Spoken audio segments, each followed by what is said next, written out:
Hello everyone, I am Kritika Gulati, Assistant Professor in CSA Department RPIT Karnal. Today we'll be discussing about memory representations of graph. That means how a graph can be represented in the memory.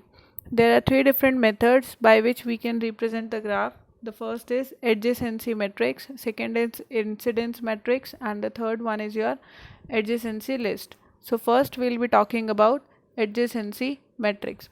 It is a sequential representation in which we will create a matrix of n into n, where n represents the number of vertices in the given graph. Three different type of graphs can be there. The first we'll be considering is an undirected graph where there is no direction given in any of the edge. Second is the directed graph where the direction of the edges is given, and the third one is undirected but it has weights in its edges. So first we'll be talking about undirected graph.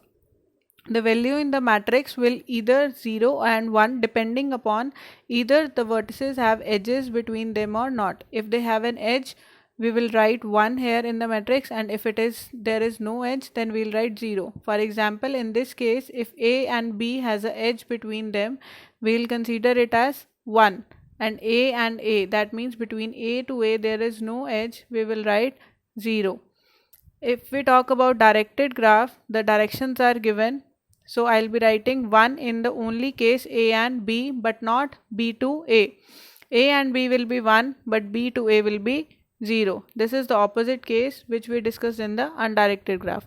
Third one, if we talk about, is the undirected weighted graph. We'll not write 0 and 1 in this, but we'll write the weights which are given for the edges. Like for A and B, the weight is 7. So instead of writing 1, we'll be writing 7 here. Next, if I consider D to E, the weight is 5. So we'll be writing from D to E, it is 5. Next, we'll be talking about incidence matrix. Incidence matrix, it's also the same. We'll be creating a matrix, but the difference is here the matrix will be between the number of vertices and the number of edges, and three different values can be inserted. It can be either 0 or 1 or -1. For example, if I consider this graph here, A to B, there is the edge E1. So from A to E1, it will be 1. Next, if I talk about B to D, it's E4.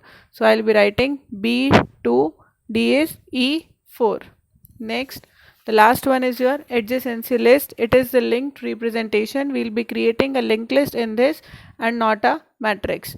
For example, this graph is given. I'll check out which are the adjacent vertices to the each vertex of the graph. Like from A, the edges are going from to B and C. So I'll write A to B and C. Now the list is over.